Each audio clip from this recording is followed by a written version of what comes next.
What's up, y'all? So let's talk Mary J. Blige's Real Love and also her Strength of a Woman Lifetime Movies. What it do, y'all? It's Sunday morning. Well, Sunday morning. Let's chat about Mary J. Blige's Lifetime movies while I throw together something for breakfast and make me a cup of coffee, okay? So, I feel like the first movie, which was Real Love, when I tell you that was my jam as a young girl, I was in the house hitting that.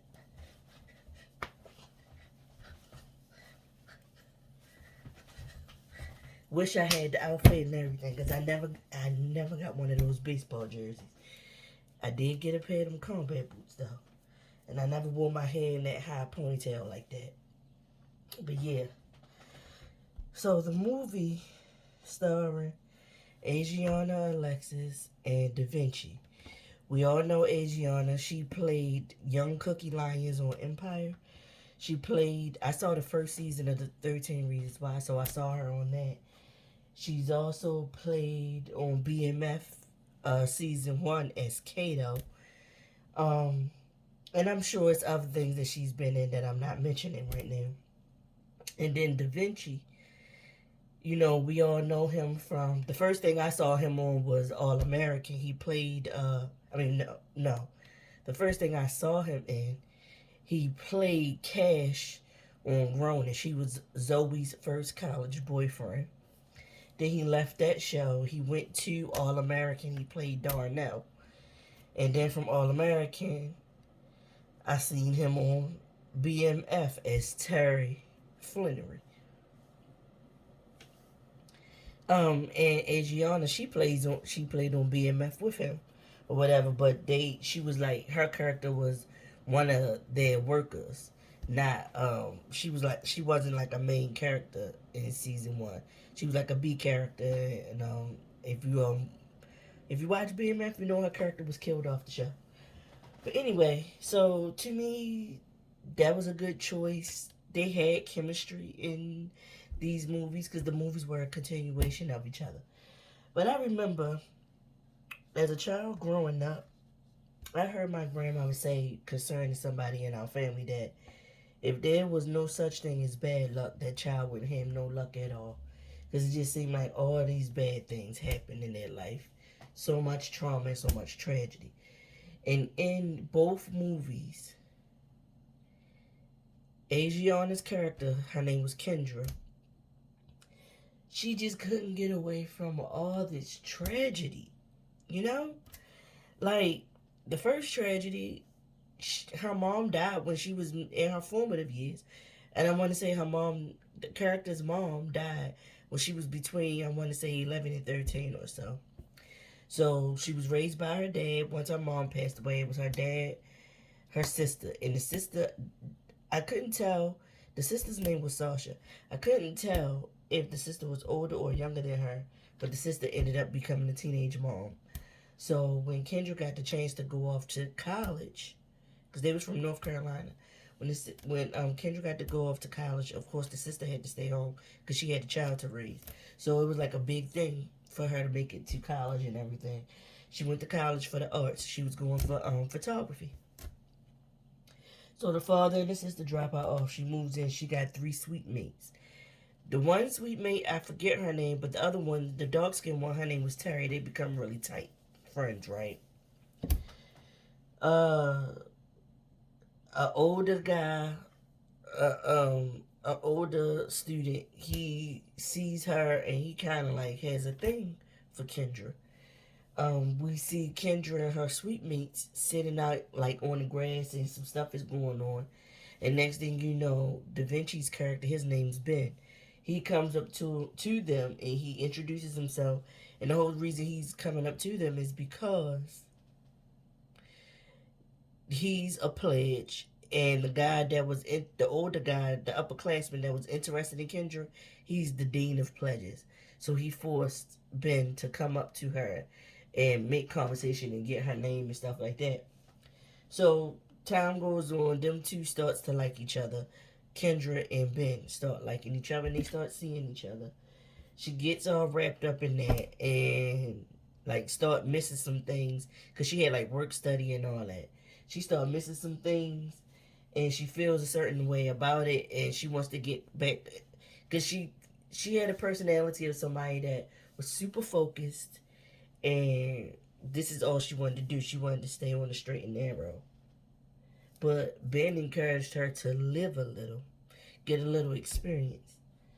And he came from a family of black bourgeoisie. The parents were, I know the dad was definitely a lawyer. I forget if the mom was or not, but they were lawyers and they wanted their sons to be lawyers because Ben had an older brother as well who had already gone to school. And I think he was like at the time currently in law school. The movie is set back in the 90s. I would say for me, Kendra's character, the way they styled her for this, she was giving very much Nina vibes from Love Jones. You know, Nia Long's character. Her makeup, her hair, it was giving very much Nia Long from Love Jones, and also Melinda Williams. Is her last name Williams? Y'all know who I'm talking about. Her first name is Melinda though. She got the big eyes. She played Bird in Soul Food the series. And she's played in a host of other movies. You know, she played in The Wood. She was the young Alicia. She was Alicia in The Wood that Omar Epps' character was in love with. Remember? Her. I think her name is Melinda Williams. But Kendra's style, I feel like they used Melinda Williams, how she looked in the 90s, in Soul Food, the movie, and stuff like that. I mean, in Soul Food, the series. And they used Nia Long's looks from Love Jones, the leather jackets, and all those things like that. They used that as the basis for Kendra's style in this movie. And I would say that Da Vinci's character, Ben, his style and his persona, his mannerisms, it was given Omar Epps when he played Malik in Higher Learning for me.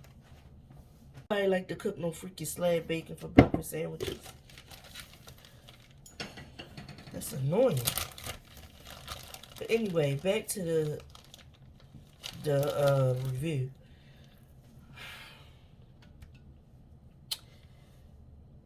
The characters, I think Da Vinci and Adriana did well. As I was saying, her character, she felt herself losing control, and she put a stop to their relationship, and then some other things transpired. For one, he really like he loved her from the moment he kind of like started getting to know her, but with his parents being black bougie, they looked at her as not enough. And the mom even said, well, mommy wants, mommy gets, to him, because she wanted him to date and marry and be with this other girl who's from the same pedigree, basically. And her name was Connie. She went to school with them as well. And she kept like showing up and like, you know, doing little things to get under Kendra's skin during this time. So again, they split up. Kendra needs space. So when they split up, he actually goes and starts to date the Connie girl. When Kendra asks him about it, he keeps denying that they're actually dating or whatever. And at the beginning of the movie, the dean of pledges, he came off as a nice person. And so he lets Connie know, you know, we have this same class together. Lets Kendra know. We got this class together, so if you want, You know, if you ever need to study, because I'm good in that class, you could come and study. So she took him up on that offer at some point when her and um Ben had broken up. And she really trying to study. He kisses her. She pushes him off like, what are you doing? Like, no, I'm just here to study. And he was like, I don't know why, because you hold it back. Ben really with Connie, like they together now. He ain't thinking about you. She basically was like, well, whatever, like, I'm gonna leave. And he grape juices her. And I was just like, damn. So that's two tragic events. Your mother died in your formative years. You in your freshman semester of college. And you get grape juice. Then after that happens, she keeps it to herself. She try to push through. But her friends notice a change in her. She's not together. She's not performing as well in her photography class as she was before. Understandably. She gets a phone call. Something wrong with her father. She rushed home. The father has a heart attack. He survives. If I'm not mistaken, Ben finds out, they have a conversation. Ben finds out about the father's heart attack. He actually takes her home. Because he didn't taught her how to drive and everything, y'all. She didn't know how to drive when she came to college. Like, he took the time to teach the child how to drive, all those things. Like, he really, he loved her dirty drawers. So, again, she goes home for that. The father gets released, comes home from the hospital. She stays home for a little bit, and she goes back to school after the fact. The sister notices, her sister Sasha notices something is wrong with her sister. Something is off, but she can't put her finger on it. Kendra steals some meds that the father has, and she starts to pop pills. One night, she pops some pills and passes out in the bathroom floor. Her college roommate, Terry, finds her and is like, what's going on? She never tell Terry what happened to her. Terry knows something traumatic happened or whatever. So Terry takes her to some kind of on-campus event for survivors of traumatic events and stuff. And some people are speaking, they lighting candles, and I think they light some lanterns too, if I'm not mistaken, in this scene. Somebody tells their story. Terry hugs Kendra. Kendra, is like leaning into her shoulder. Some time go past. Her and Ben, they talk and kind of like trying to be friends. He trying to make up. He didn't want to break up in the first place. One day, she's walking past. She's walking somewhere on campus. She sees Connie sitting there crying. She sits down and, because of what she's been through, she has some empathy. Like, this child going through something. So, she's sitting next to Connie, and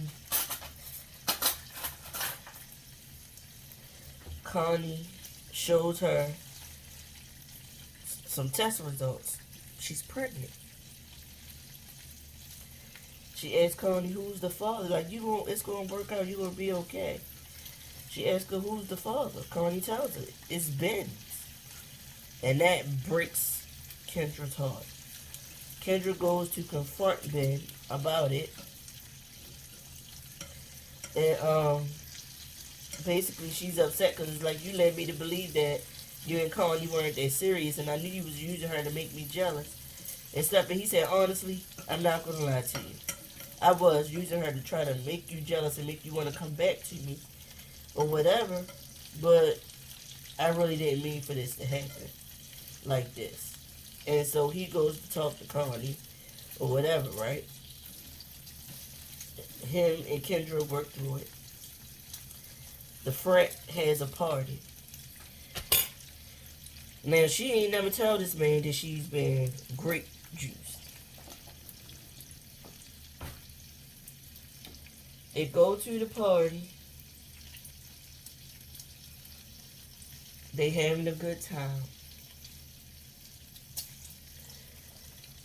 Reggie is the guy who grape juiced her. He walks in, and when he walks in, she gets this look on her face, and she runs out of the party. She needs to go get some air. And then that's when Ben comes out and was like, "What's wrong? What's going on?" And she tells him what happened to her, but she doesn't tell him who did it. And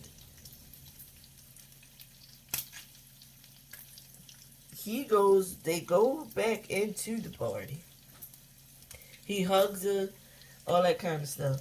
And they go back into that daggone party. And Reggie kind of like comes up to them or whatever, and he sees, Ben notices Kendra's reaction to Reggie. And that's when he figures it out. So he ends up going up to Reggie and punching him. You know, confronting him about it. He ain't say it out loud because they, kept it low. And they get to fighting.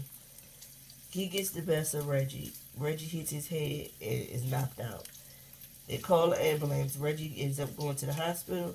Ben ends up getting arrested.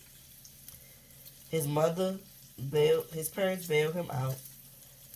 And his mother is back on her BS like, "See, I told you she was trouble. She's just like her father. She's the help. She don't deserve you. This girl gonna get you in trouble." And he trying to say like mine, like, you don't even know the situation. You don't know the circumstances. Well, what happened? But the mother, of course, not trying to hear it. And the father tells the mom to calm down. So, now the mom knows that he was arrested. He also tells the mom that they all know that Connie is pregnant at this point. So, she's like, his parents are like, you need to, if you want to stay in school and pursue your education, you're going to major in law like we told you to, and go to law school and be like us. And we'll keep footing the bill as long as you marry Connie and make an honest woman out of her since she's having your baby. He tells this to Kendra. And Kendra's like, are you going to do that? Like, what are you going to do? And he's like, I want to be with you. I don't want to do that. She said, but then they're going to cut you off from everything. You can't afford that. And then in the meantime, Kendra had a really, really good photography professor who encouraged her gifts and was like, you need to apply to this art school in Chicago. It's not too late. You could get in and you could be going there next semester and not even finish at this college. Like, it's a really prestigious art school, whatever. So she applied and she did get in. And she tells Ben, like, I got into the art school. And he tells her that Reggie's mother is pressing charges against him. And that's another thing that his mom is holding over his head. Like, we're going to take care of this if you marry Connie. We're going to take care of this whole situation with Reggie and everything. And she was like, Kendra was like, what?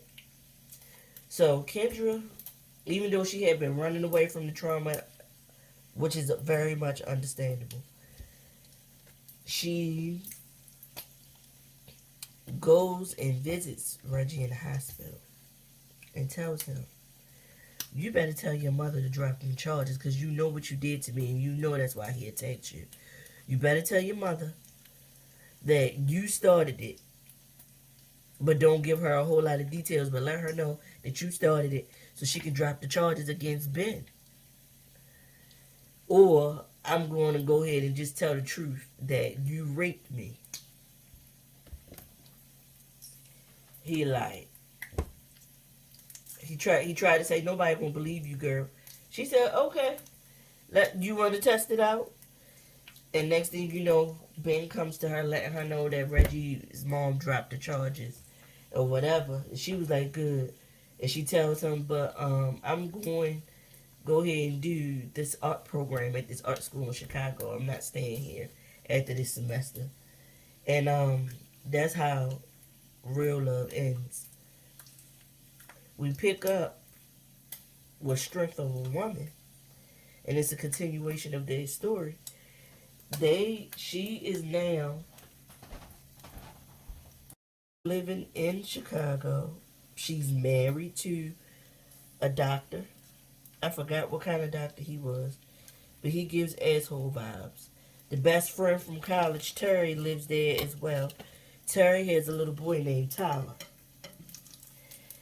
Now, Kendra, it's like 14, 15 years since their days at the North Carolina University. I think it was called Hanning. I think it was a fictitious school. It was called Hanning University. But I think I'm just gonna make me a bacon, eggs, and cheese. No, I ain't gonna put no cheese. Cheese makes mucus, and I'm still trying to get this cold out of my body. So I ain't gonna put no cheese. I'm just gonna have bacon and egg sandwich.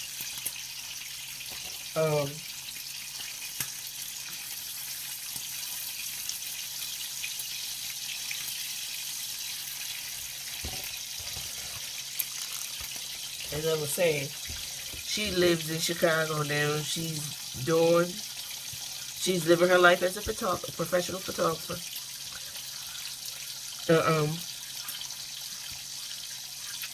She got big things popping.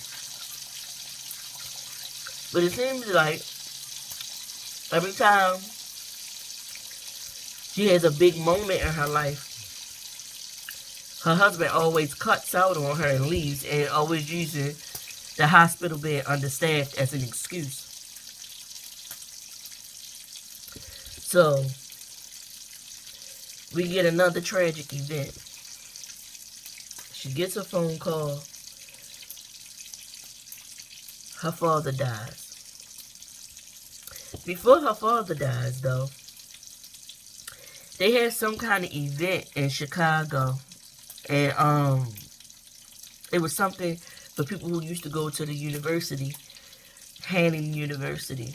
Terry encourages her to come. She also had some kind of big event for her work, and her husband said he couldn't make it. He wait to the last minute, always wait to the last minute and say he can't come, he can't make it. And so when they had this school thing, Terry convinces her to come. She like, all right, I'm gonna go. She said, plus nobody probably gonna remember me. I only went there for one semester. Lo and behold, she's at the event. She takes her drink and she goes outside by like a pool area or whatever, a patio. And who comes out there to talk to her but Ben? They have a conversation, and he tells her how much he missed her, things like that. And that kind of like pisses her off. So she dismisses him and leaves the event after that. But before she leaves the event, she did tell him that her dad is doing fine and he's still in North Carolina. He's been doing good, actually, lately. She leaves that event and goes home.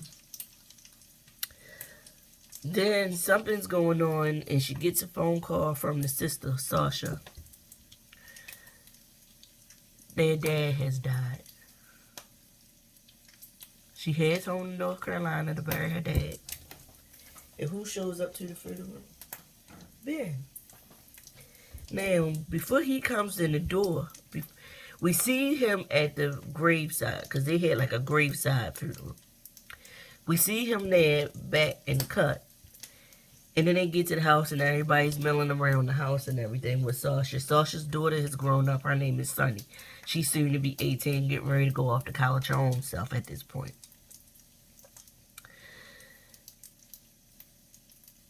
Whole time, Kendra, her husband's name is Kevin.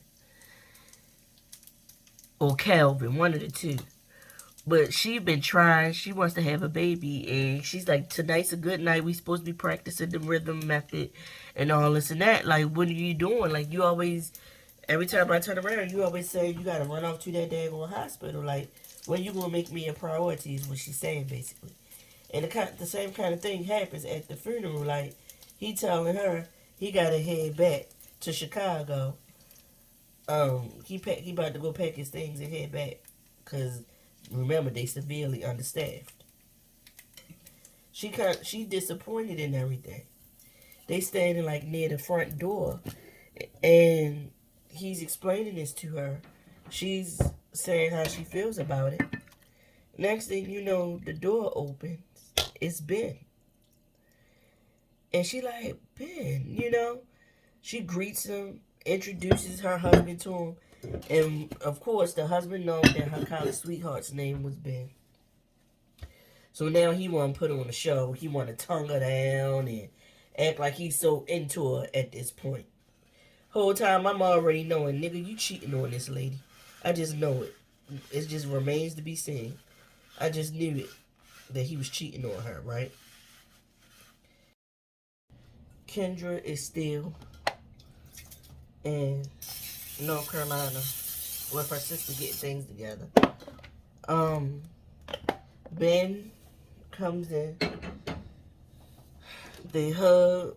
She tells him thanks for showing up, you know, for her dad and everything. And he lets her know at that point that him and Connie, they first he says kinda, then he tells the truth. We not kinda, we actually legally separated. And of course she's like sorry to hear that, you know. And he like, yeah, that's my life right now. But I'm gonna be fine, basically. So once he does that, she has a talk with her sister because her niece loves photography just as much as she does, or starting to show an interest. So she tells her sister, you know, you could get a break and let her come and stay with me for a little while during the summer in Chicago. So she was like, cool. She said, you know, you did your job. You stayed here and you took care of Dad and everything. You need a break too. So the niece comes to Chicago. One night, the niece, she hanging out with her aunt and all that kind of stuff. One particular night, though, something happens, and Kendra decides to go pop up on Kelvin at work. When she gets there, she see him outside tonguing some, look like a nurse, down. So she finds out he's cheating on her. She blows up. How long has this been going on? He said a few months. I don't believe him. She goes home. No, she leaves and she runs to Terry's house, her best friend, because apparently Terry lives in Chicago too. Terry has a son. Her son looks to be about 11 or so. And one thing I noticed, anytime they discussing Terry's son, they never say who's his father. They never say the father's name. I paid attention to that. I said, I sure hope that it doesn't end up being that this girl's husband is the father to Terry's child. So, time goes on. Calvin calls Kendra, because Kendra stays over there with Terry for a second. Kevin calls and she's like, let me go home and talk to him. He is my husband. I gotta figure out what I'm going to do. So she decides to go home and she's gonna work it out with her husband. She's gonna give him another chance. she gonna fight for her marriage. So then she ends up, she bought this Texas toast to make French toast breakfast for the fathers in the family. But of course, I'm not going around nobody because it hasn't been 10 days yet. But anyway, she goes home. They decide that they're working it out or whatever. Meanwhile, Sonny is there. And she goes to take Sonny to a record store. And lo and behold, Ben is in the same record store with his son, Miles. Miles and Sonny take a liking to one another. And he goes to show her around the record stores and stuff. And Kendra and Ben, like, listen, we're going to, start to set up some hangout days between them two since while she's here, because she can have somebody else her own age range to hang out with besides just hanging with me, her auntie. So he like, cool. She mentions they hung out with Ben to Kevin, whatever his damn name is. And of course, he's jealous. Now ain't it always like the cheater to put their insecurities, because he's scared that she gonna do the same thing to him that he done did to her. He put that on her. How I know that he ain't trying to get with you, and all that stupid kind of stuff like that, right? Next thing you know, invite him over to dinner.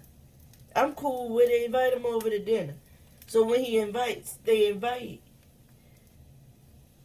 Ben and Miles over for dinner, and so they all sit down. It's Sonny, Kendra's husband Kevin, Miles, and Ben. So Kevin digging. So how's life going for you? I mean, I heard you was getting divorced. Like, why would you say that in front of this man's son? You don't know what kind of conversation he had about that with his son or whatever. Like, why are you doing this? I hate it, Kevin. So all that happens, the dinner happens and all that kind of stuff. Next thing you know, when he said those offensive things, Ben was like, you know what? It's time for me to go. Ben and Miles leave. He told Kendra he'd talk to her some other time. And Kevin is like, I know he wants you and you want him to. I saw you making googly eyes at him at the table. And then you embarrassed me by saying, have I had enough to drink? And all that stuff in front of him. Like I got a drinking problem. And he was like, you act like I got a drinking problem. You embarrassing me. No, this lady, she just did everything. She ain't put enough butter out to get soft or nothing. Jesus. Annoying. So, them two get into an argument. Sonny goes upstairs.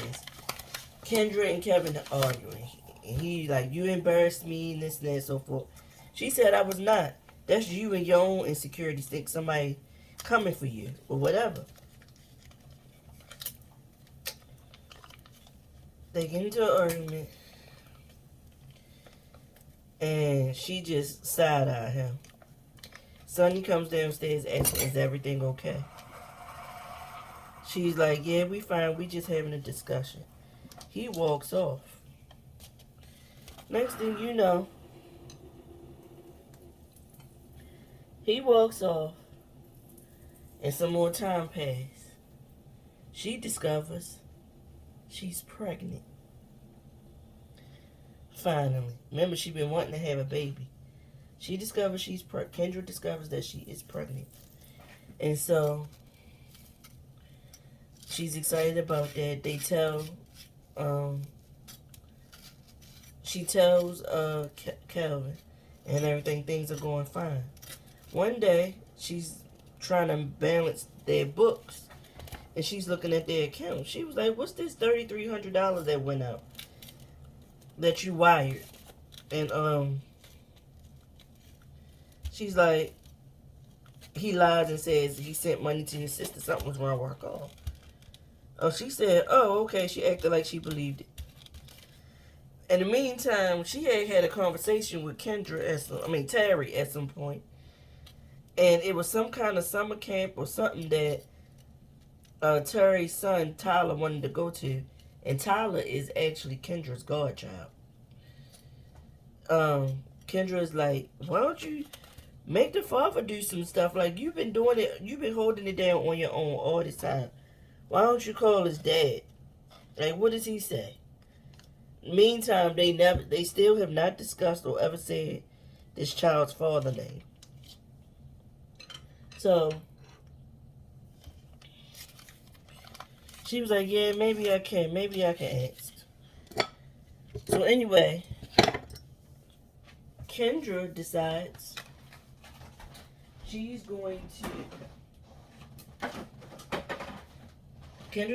she is going to investigate this wire transfer. So she calls his sister.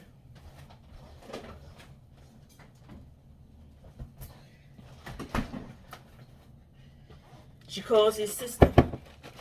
And the sister basically was like, I don't know what you're talking about.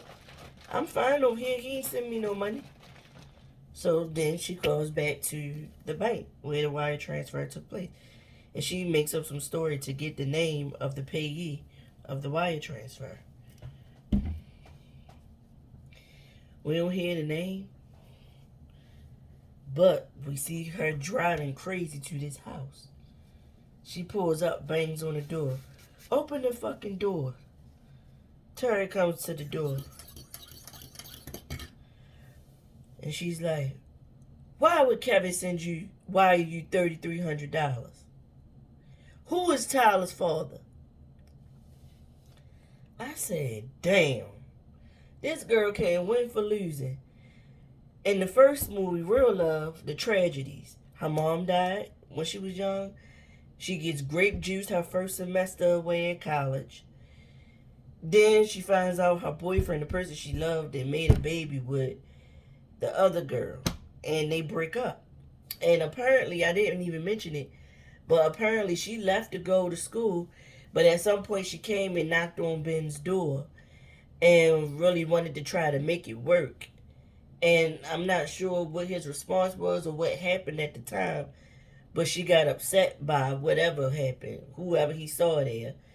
And, whoever she saw there or whatever. Whatever she saw or heard, she got upset and just went on about her business and decided to leave Ben behind for good. So, she went on about her life and got married and everything. Terry tells her, now in this one, I was going to say, this movie, the tragedy is, the first tragedy, her father dies.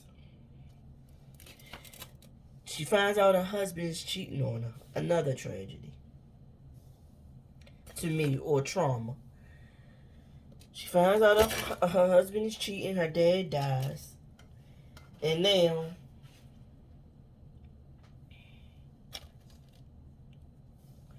she find out that her godchild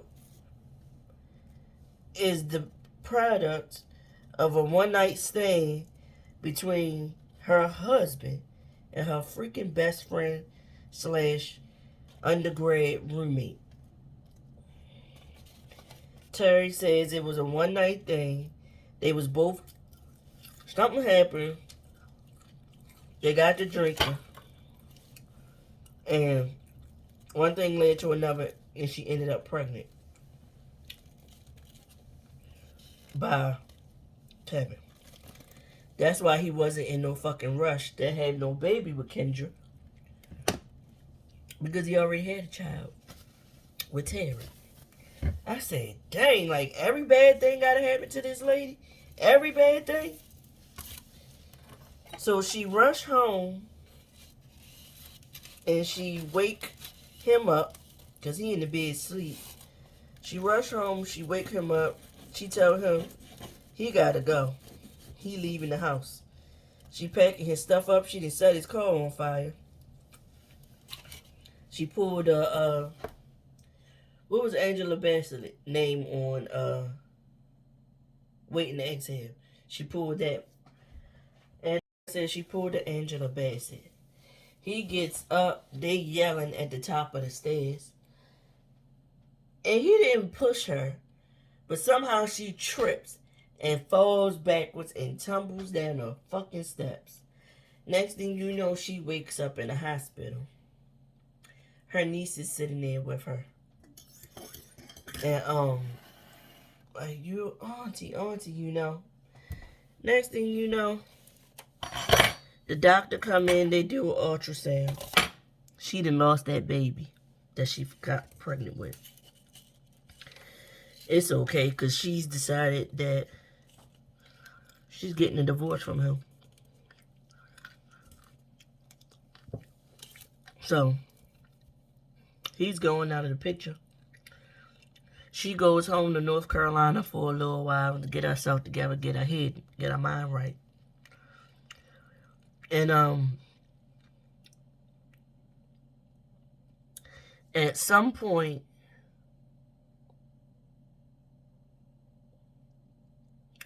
she gets herself back together. Wait a minute, no. She's still in North Carolina. Is she? No, she not. She goes home from the hospital. She's not doing good. She starts drinking, and like she had got this big account that she was supposed to be getting. This photo shoot or whatever. And she in there drinking herself into oblivion. And her assistant or her second in charge or whoever this woman is comes. It was like, the shoot was today, like you missed it. Everybody's going home. She like, oh my God. That's when she realized she gotta go. She gotta go get herself together. So she goes to North Carolina. Her and Sonny go to North Carolina. Sonny is like, Auntie, I'm sorry you lost your baby. You would have made a great aunt, a great mother. But she goes to North Carolina with her sister and try to, you know, get her life on track. Trying to clear her head and, you know, process what she's been through. Ben shows up. Her sister reached out to him and told him what she had been going through, what happened. So he shows up. They was having pizza that night. They had a little pizza party. He chilled with them or whatever. And at the time, Ben was living in Chicago as well. It's funny how everybody end up in Chicago now. But Ben was living in Chicago too. So Ben is like, you want to go to a barbecue with me tomorrow? And she was like, okay, I'll go. You know, I'll go with you. So he like, fine. And they pull up. It's his parents' house. And she like, you sure? Because things didn't go well the last time I met your mother. Your mother can't stand me. She don't like me. She wants you to be with Connie, this and that, so forth. She remembering, you know, what happened 14, 15 years ago. And he was like, no, things have changed. People change. So they went in the house, and the mom had changed. She greeted her and everything.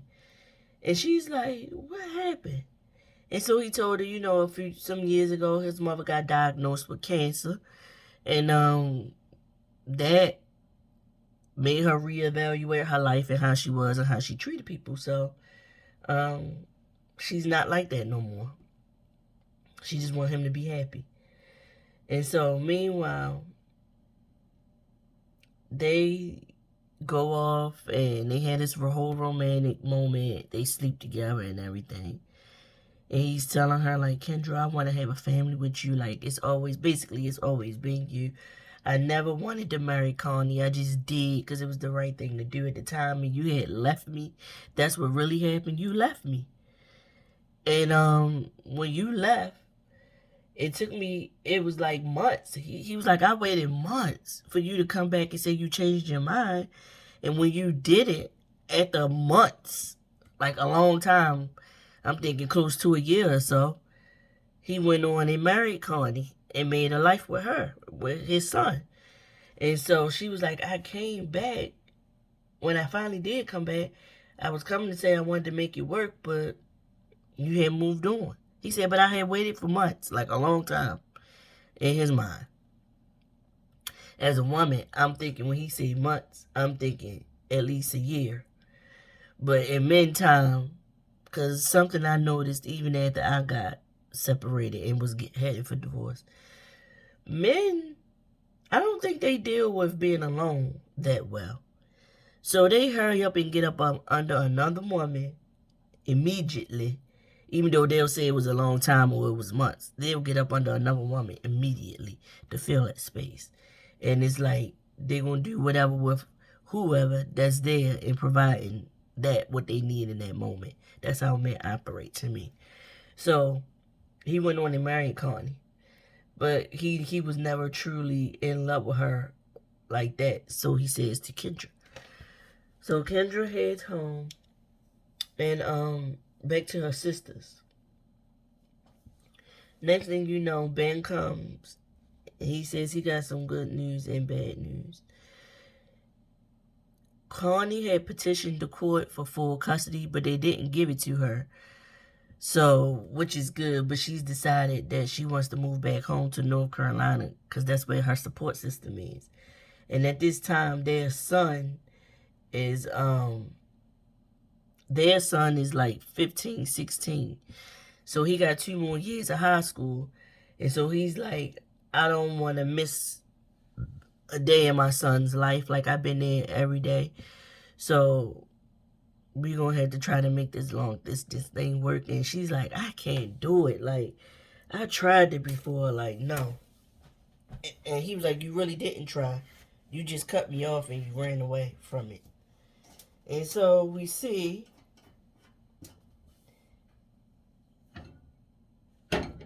him packing his things to move back to North Carolina. And she goes to get some dinner from somewhere. And the place that she goes to, Terry is sitting there at the bar eating a meal. She walks over to Terry, speaks to her. Some months have passed at this point. She asks Terry about Tyler. She says, he misses you. She said, I miss him a lot too. And Terry's like, and I miss you. And I'm really, really sorry. Like, from the bottom of my heart, I'm really sorry that this happened. And she said, I know. And she walks off. And they show her at home with Ben, eating their takeout. And she has this look on her face, and he's like, what's wrong? She's like, he said, your running with Terry still bothering you? And she's like, yeah. Or whatever. And she lets that delve into the conversation about them being long distance and stuff. Wow. He goes home. He says it's only for 2 years. And, you know, like every few weeks and stuff, I'm going to be coming up here and be with you. Or whatever. And she like, I don't know if I can do that or whatever. She gets upset. She leaves. He said, stop running away all the time. She goes outside. She plays back her mind. You know, the things that have happened and how life has been going and all those things. She knocks back at the door. She comes back in. Then we see him putting all his stuff into a moving truck. A trailer. Then we see them get in the car and they ride and they go to their old college campus and they sit down on the bench. And she tells him that she decided to give up her job in Chicago and move back home to North Carolina to be with him while he's there raising his son. And she's not going to run this time. She's going to really try to make it work. and the movie ends there. What did y'all think of these movies? From what I told y'all, if you didn't watch it. I think everything that, I feel like all bad things that could happen to this character. I think Kendra and Ben, the acting that they did for these characters was decent. I felt like they did have they really had chemistry. The guy who played Kendra's husband, I don't think his acting was that good, and he didn't have that good of a chemistry with Algiana, Alexis. The storylines were decent. I just didn't like that. I didn't really care for it. Like, everything bad that could happen, it seemed like happened to Kendra. With her losing her dad, losing the baby, being grape juiced, having her husband have a kid with her best friend, and her being the daggone godmother to the child that they produced. It was like a mess. A mess. Too much. It was just too much. But all in all, it was decent. I hated all the freaking commercial breaks. And then on every commercial break, you got all these commercials, and then you get another minute and a half, and Mary J. Blige talking about the women that was around her to help her write this, and how she was, and how the characters was similar to her, and how she was in her younger years, and like I didn't want that. If you was gonna do that, I feel like you should have made like a little behind the scenes special of how these stories came to be, and she could have talked about it there for like 15, like a 20-minute thing, and y'all made it 30 minutes with commercials, you know, to come on after the movies aired. I didn't like that they kept using it. Like, the show will happen, it would be some content in the show, and then it'll be a commercial break for like 7 minutes, because you got 5 minutes of commercial and 2 minutes of Mary J. Blige talking. Every commercial break, it was annoying. The movie is only 90 minutes, but it ended up being on for seemed like 3 hours to me, with all these freaking commercial breaks. But, like I said, that's how I feel about it. I don't know how y'all might feel about it, but it was some decent storylines.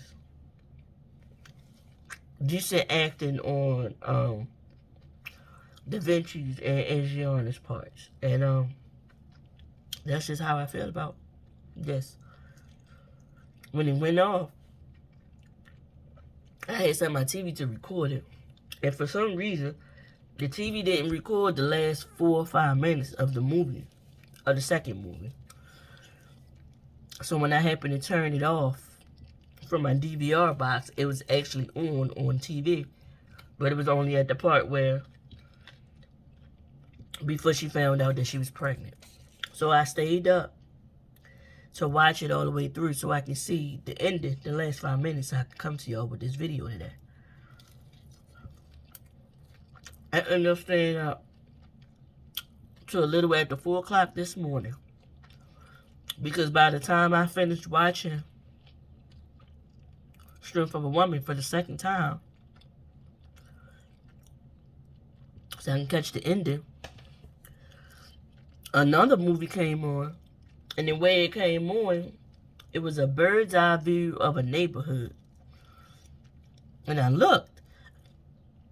I said, that looked like Baltimore. And then they showed the city skyline. I said, that's definitely Baltimore. And then stuff started to flash across the screen. Who played in this? The movie was called Safe Room. So, of course, I stayed up to watch it because it had Nicole Ari Parker and Boris Kojo. And you know, Nicole Ari Parker is a Baltimore native. And they filmed this movie. To me, the way the houses looked,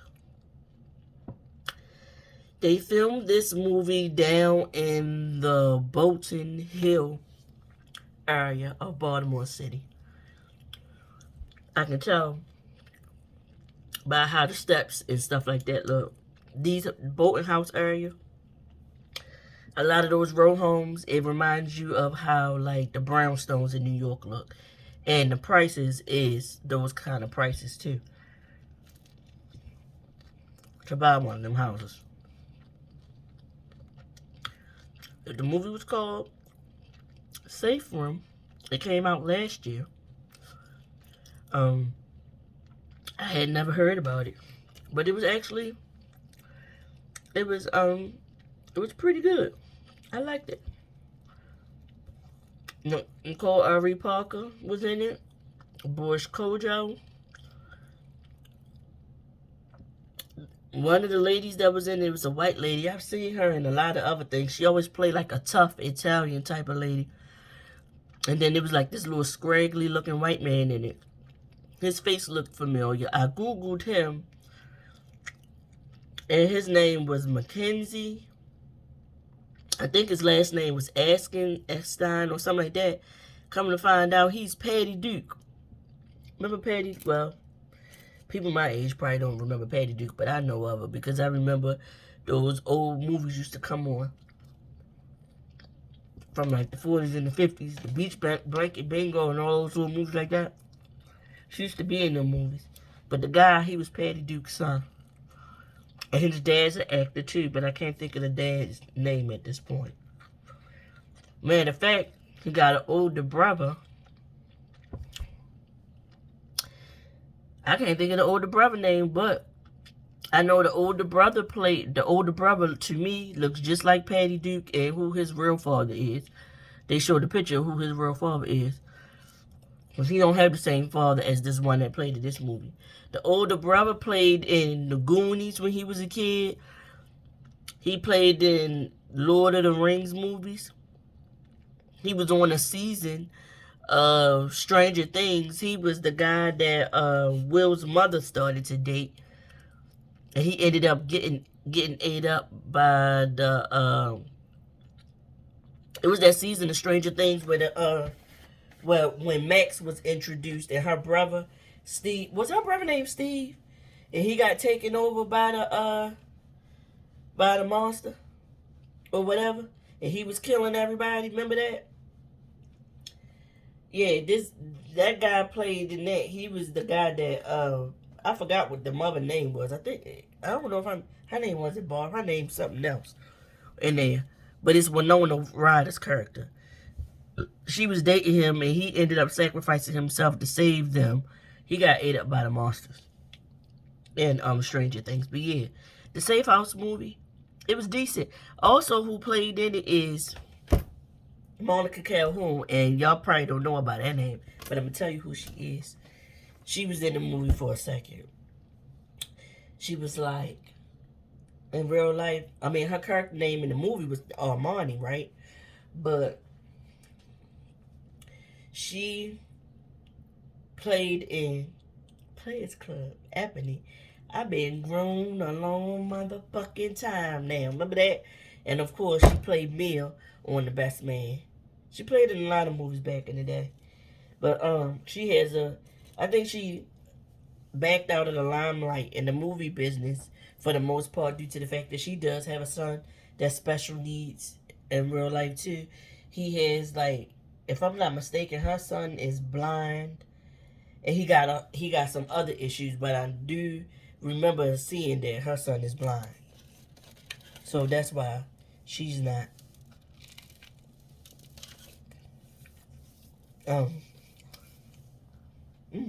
good. That's why she haven't been in a whole lot of stuff. And if y'all are a fan of The Best Man, y'all know she died on The Best Man too. So, with that being said, I'm gonna let y'all go. Y'all get in the comments.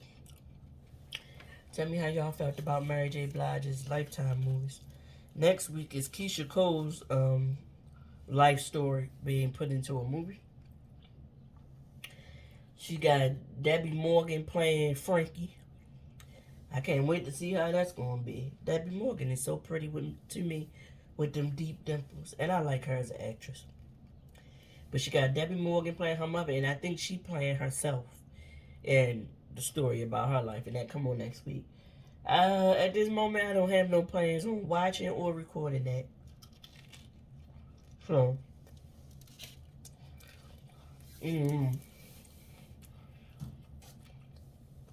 next weekend is the BET Awards. Y'all gonna watch them? I always watch. I record it and watch it.